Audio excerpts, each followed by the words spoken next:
every school child learns, power in Washington is formally divided three ways between the executive branch in the White House, now occupied by Barack Obama, in the judicial branch topped by the Supreme Court with 9 judges, all political appointees, and the legislative branch where the Senate has 100 members with 2 from every state, and the House of Representatives 435 drawn from districts across America.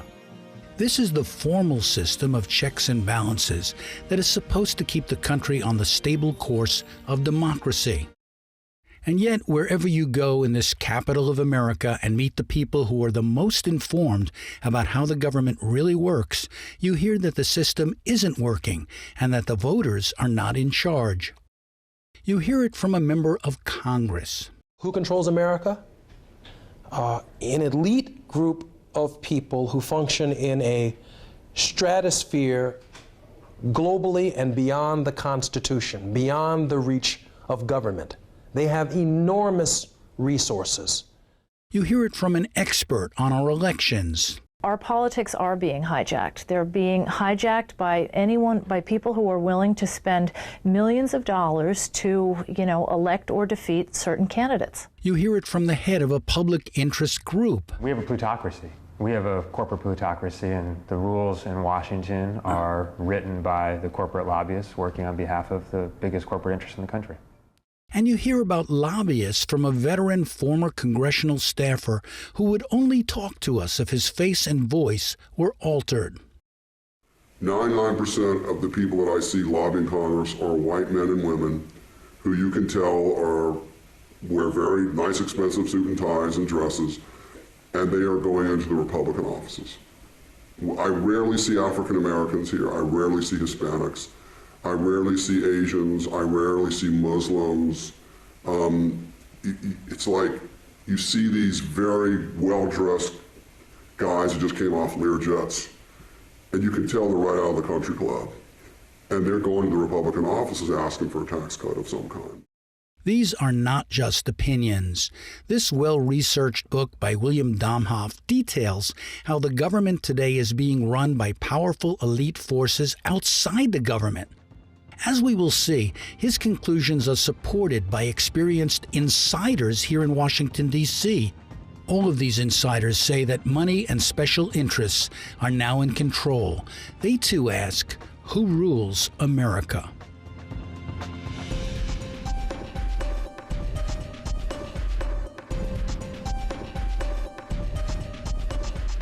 In Washington, we spoke with leaders of 3 respected watchdog organizations that specialize in researching and analyzing hidden forces operating behind the scenes.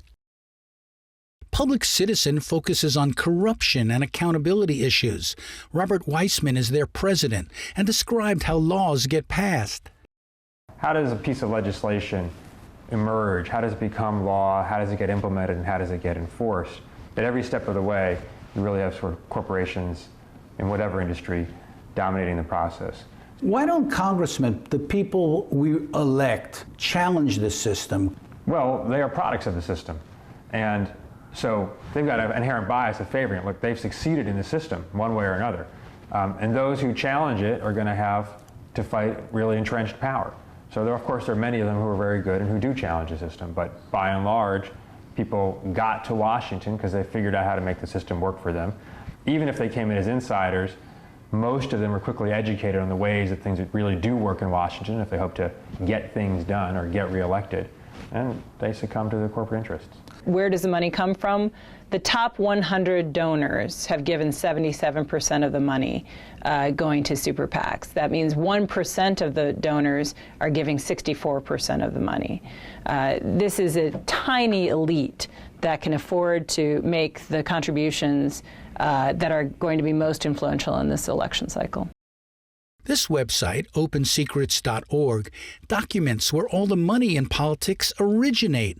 Sheila Krumholtz oversees it as the executive director of the Center for Responsive Politics. Well, I think many of the people who are concerned about money's role in Washington and how it greases the skids for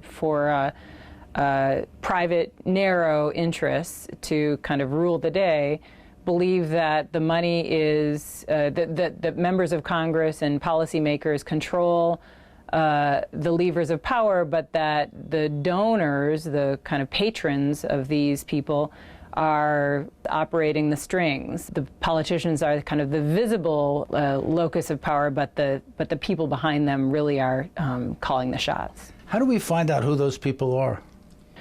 Well, we have millions upon millions of records of donations to federal candidates, political action committees, including leadership PACs, which are their kind of slush funds that they control, and the parties. We also can see money going directly to the super PACs. These are the political action committees, which are supposedly or are only giving contributions to groups that are spending money to run independent expenditures, independent of the campaigns and parties. The problem is, of course, that there's this secret pot of cash being collected by groups that do not disclose where the money's coming from, and they are running advertising, political ads, which are often quite damning and nasty and not sometimes irresponsible, but are highly influential, and we have no idea where their money is coming from. She showed us what their data shows, a small minority controlling the process with very few millionaires funding all politics. There are 610 registered super PACs, 95 of them are ponying up the money for the ads so far. But this chart really demonstrates what a dramatic increase we've seen in spending on advertising by these groups. So in 2012, we're seeing over 100 million spent. That's a 100% increase over the amount spent in 2008 and a 400% increase over last cycle. This is a who's who of who's lobbying in Washington between 1998 and 2012. The U.S. Chamber of Commerce spent $831 million. The American Medical Association, $269 million. General Electric, $268 million. The Pharmaceutical Research and Manufacturers of America admit to $219 million plus for lobbying, and there are many, many more. 2012 could be a turning point in American politics because of all the big money that's literally being invested. Mary Boyle is the vice president of Common Cause. In who is ruling America, you certainly have to look at the people who are giving the most money to political campaigns. They are highly influential. People who give a lot of money to political campaigns, millions of dollars, want something for return. They tend to be really savvy business people who have made a lot of money because, they know what they're doing, and they don't make investments without wanting an investment on their return. It's unfortunate, but obviously it buys media time. It also buys constant mail efforts. And also, obviously, you support candidates who will ultimately come to the United States Congress who may vote your way. The largest contributors to political campaigns in America are the financial institutions. The second largest contributors are large real estate developers. That means that if you're running for office, you have to get elected by promising to support policies that are supported by the real estate sector and by the financial sector that lends to the real estate sector. And doesn't this really kind of put the democracy under threat? Yeah, I mean, corporations are free now due to Citizens United and a couple of other court rulings to give more money than they have ever been allowed to be before. And that is certainly a threat to our democracy, because what it does is it drowns out the voices of regular people. It's, discouraging in one sense, in that the election of 2008 showed a tremendous number of people who want change, and yet there seems to be at every turn change is being resisted by minorities that are very skillful at undermining change. Certainly 2008 was the, change election, and we have been disappointed there has not been more change coming from the White House. Now that President Obama is running for re-election, he too is spending most of his time raising money, $2 billion for political campaigns. That's why Robert Weissman says this scandal involves both parties. Yeah, it's a bipartisan problem for sure. The $2 billion is just the presidential race. The overall national race will probably be around $8 billion. Obama is an extremely talented fundraiser, so he's going to be able to raise big money. The massive chunks of outside super rich money and corporate money, though, look like they're going to go overwhelmingly to the Republicans. It is so expensive to run for office, whether it's a presidency or the state legislature, that you just have to go out and start raising money from people who want something in return to run for office. The money in politics just doesn't finance candidates. It pays for lobbying. In 2011, there were 12,654 lobbyists spending $3.32 billion on influencing politicians, agencies, and regulators. I was with a group of 20 women from the Middle East last week, and we said they wanted to know about Code Pink and our work, and I said, come to Congress and meet us. And we met in the cafeteria, and we looked all around and said, all these people are lobbying Congress, and they think they're going to have some influence. But the influence doesn't happen here. There's a special place in the Capitol that special people go to that we can't go to, and that's where the people who have money go to do the lobbying. And they also have their special parties where they pay a lot of money to have a face-to-face with their congressperson. That's where things get done. The scholar Francis Fox Piven says that's because of another problem. Not all Americans can or do vote. We have a very developed, very twisted, and very distorted system of electoral representation. It is distorted not only by big money, although that's certainly very, very important because of the advertising and the campaigning that it makes possible. A lot of people do not, in fact, have the franchise, and even those who vote are not represented fairly. People in smaller states have more representation, and so forth. So this helps explain why small but well-funded groups like the pro-Israel lobby or pro-military lobby can have so much impact. Joanne Landy has examined who makes foreign policy. It's an informal network of the people who rule America, even though they don't go around wearing signs saying we rule America. That's who makes the policy, whether it's with politicians or whether it's with think tanks or with the military or, they're all interconnected. Landy says these lobbies are more united than divided. There are disagreements among them, but they're disagreements about methods, not goals, So some people think you should get rid of some nuclear weapons, other people think you should hold on to them all. But the differences are really, they cover the gamut from A to B, as they used to say. The sort of day-by-day, run-of-the-mill reality is that those who have high positions in politics and strong connections with moneyed interests, and the moneyed interests themselves run the country. We are now on the way to the Congress, which now enjoys less than a 10% approval rating from the public. You know how a congressperson, not only they have a little pin here, but they never carry anything. It's always an assistant who's carrying something, and all they get is people who are fawning over them, and so they're in their bubble, and they don't recognize, I think, that the country is so cynical about them. The congressmen are cynical, too. I literally ran into Representative John Conyers in a dark hallway. He's the longest-serving member. He complains that they are being deluged by lobbyists. Are you seeing a lot of Wall Street people donating to Congress, trying to stop the reforms? You don't see that, but it's going on. They haven't stopped.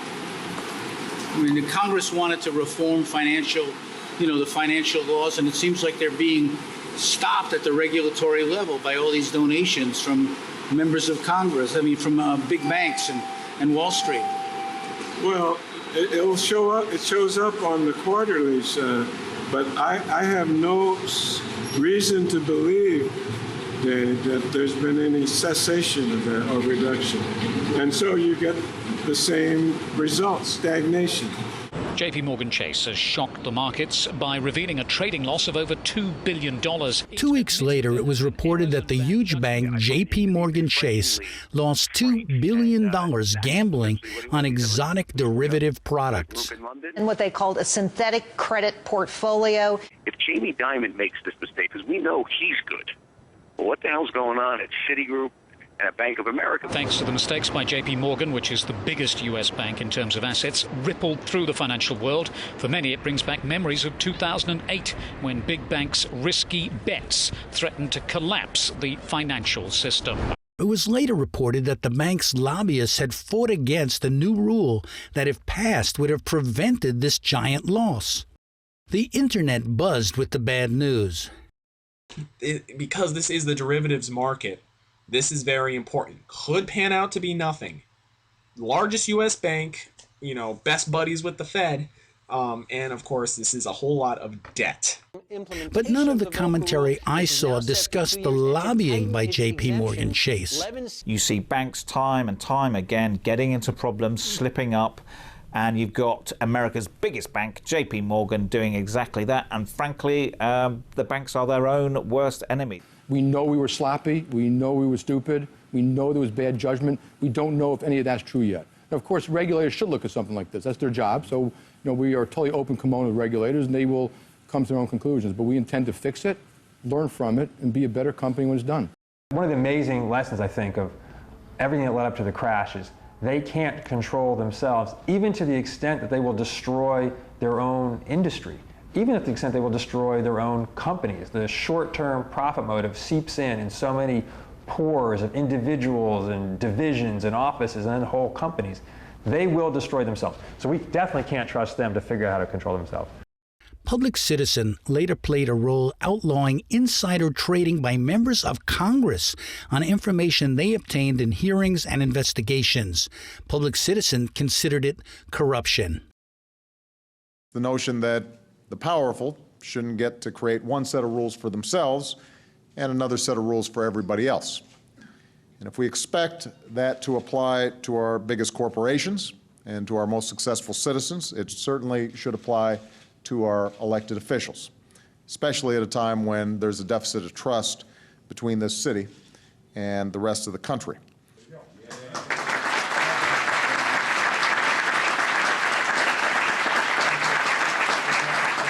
Congressman Jesse Jackson Jr., the son of the famous civil rights leader, has been representing Chicago's 2nd District for 17 years.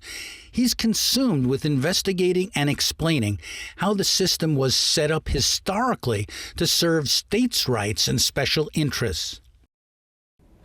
I filed an amendment to the Constitution to guarantee us the right to a public education of equal high quality. Why? Because every American that's in a public school ought not be in states' rights slavery.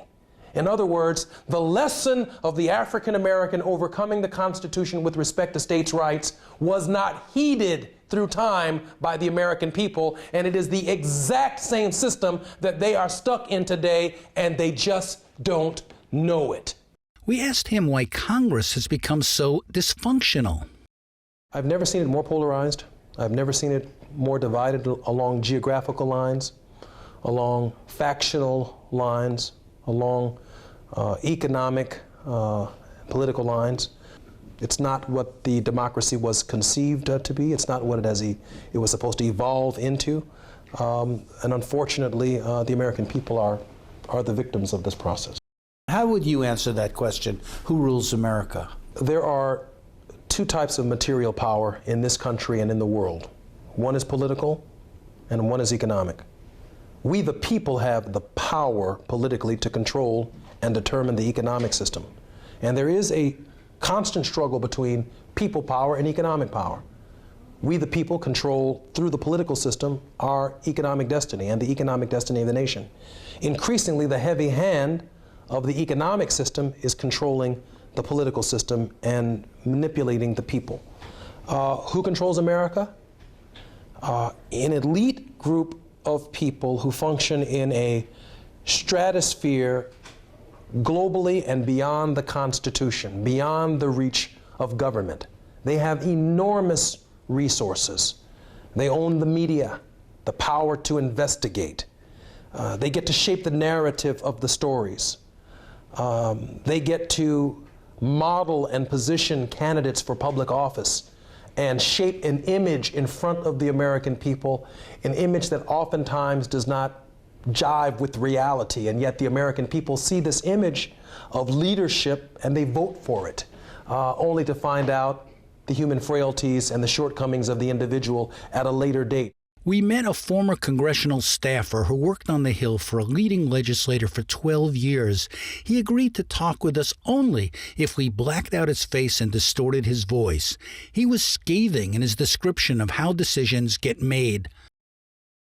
This is a great institution, but unfortunately you have an untold amount of members of Congress that spend 60% of their time raising money, and then because they got to run every 2 years, which makes no sense, they have to raise millions of dollars just to be competitive, to go on television, because the CBS, ABC, and NBC and CNN charge this outrageous amount of money to get TV commercials. It ought to be free or very low cost. So what happens is these members of Congress are relying on well-intentioned staffers, many of them are just out of college, many of them were interns, to make major decisions on foreign policy and domestic policy and health care and employment and jobs, and they're not really mature enough. He also told us many of the staffers get bought off by special interests and big donors. And a lot of these young people are just out of college, just out of graduate school. They have to pay back these enormous college loans and graduate school loans. They're paying unbelievable rent in Washington, D.C. and Northern Virginia, oftentimes more than a third of their income. A lot of them are taken care of out of work, family members. So there's a pressure for them, on them to go work for the moneyed interest on K Street. A lot of staffers, even progressive staffers, have left the Hill and worked for the large drug companies, worked for the oil companies. Well, it's usually the biggest industry. It's usually the biggest companies in whatever industry you're looking at. If you're looking at overall national economic policy, Wall Street is the dominant influence. You don't know what's happening in the pharmaceutical industry, and there the big pharma's calls the shots. As within the financial industry, which factions are most important? It's still really the biggest institutions that set the agenda. There have been polls on where Americans think our money goes in our government, and just about nobody has a clue. People wildly overestimate how much goes to aid, and of course part of that is because we talk about weaponizing foreign nations as aid, and they wildly underestimate how much goes to the military. And yet, says our whistleblowing former congressional aide, the real problem is not just corporate power. The biggest problem in America is not the corporations. It's not even necessarily the money for campaigns. The biggest problem is that the American people don't really organize themselves in their congressional districts to mitigate the power of special interests. They're not utilizing their democracy because they don't know how the game works. The donors know exactly how the game works. You give a member of Congress the money, they're going to probably do what they've asked them to do. So if you've got millions and millions of people who voted for Obama or vote for their member of Congress, and then that's the end of their political involvement, well, that's the end of democracy.